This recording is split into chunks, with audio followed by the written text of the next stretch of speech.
তোমাদের একটা শর্টসে দেখিয়েছিলাম যে আমি কিভাবে বাড়িতেই স্যারেলাক বানিয়েছি। ডাক্তারকে কেনা স্যারেলাক খাওয়াতে বারণ করেছে, তাই জন্য আমি বাড়িতেই বানিয়েছি। বাড়িতে বানানো স্যারেলাক খাওয়ানো যাবে কি না জিজ্ঞেস করে নিয়েছিলাম। ডাক্তার বলেছিলেন ঠিক আছে, বানানো যাবে। দেখো, এখানে প্রথমেই অরহর ডাল, মুগ ডাল আর মসুর ডাল আর চাল এগুলো নিয়েছি। নিয়ে এগুলো সবই একই পরিমাণে নিয়েছি, এরকমই ডাক্তার বলেছিলেন, তো সেরকম নিয়েছি। নেওয়ার পর ভালো করে এগুলোকে ধুয়ে নিয়েছি। তারপর এগুলো আমি রোদে শুকনো করতে দিয়েছি। পুরো কাজটা আমি করিনি, বেশিরভাগটাই মা আর বাবা মিলে করেছে। দেখো, রোদে একদম কড়া রোদে 2 থেকে 4 ঘন্টা প্রায় লাগে শুকনো হতে।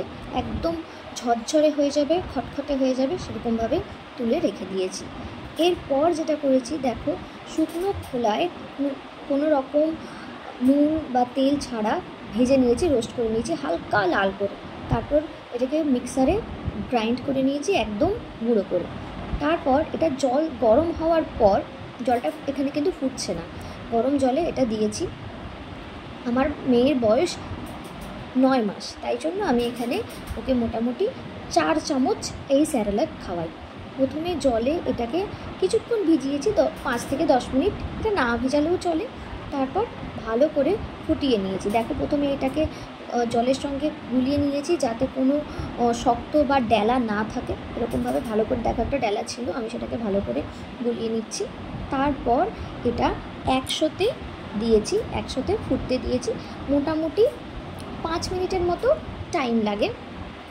তো এখানে দেখো এটা আমি মাঝে মাঝেই, অনবরত নাড়তে লাগবে না, কিন্তু মাঝে মাঝে নেড়ে দিতে লাগবে। তবে এটা ইন্ডাকশানে করছি তো, তাই অনেক ক্ষেত্রে নিচে ধরে যাওয়ার চান্স থাকে, তাই জন্য অনবরত একটু নাড়লে ভালো। তারপর দেখো থিকনেসটা দেখো কেমন হয়েছে। এইবার এটা ঠান্ডা করতে দিলে আর একটু থকথকে হয়ে যাবে।